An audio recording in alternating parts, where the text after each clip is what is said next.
Kei te whirikoka ngā māngai o te uepu kaimahi o FCO ki te pakanga ki te umanga o Tallies.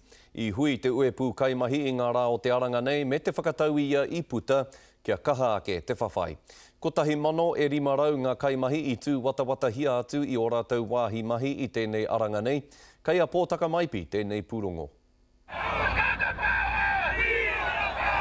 Te whakahihi me te hoihoi o ngā kaimahi uniana i te wiki tuatahi. Hoi e ono wiki whai muri ake, kua heke iho ngā nama kua marire ake ngā reo. No te 29 o hui tāngaru ka rakaina e FCO āna kaimahi ki waho. I whakai te prihitini o te union o Horotiu kei te rongo ngā whānau i te mamai. Some of them are sole income families and everyone's got rent and commitments like that to come and it's hurting them, yes. And they're staying pretty strong though, yeah. It's very hard for them though.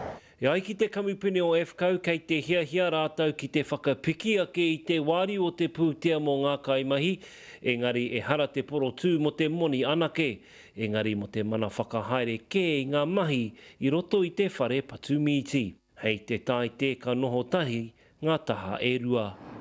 We are going to mediation. The company agreed to go to mediation on the 12th.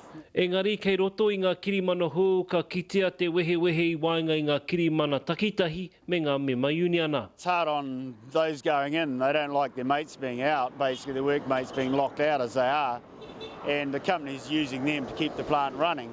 Ko te pātai nui ko ai ka hua ko ai ka tohu i roto i tā rātau tūnga. Pōtaka maipi, te karere.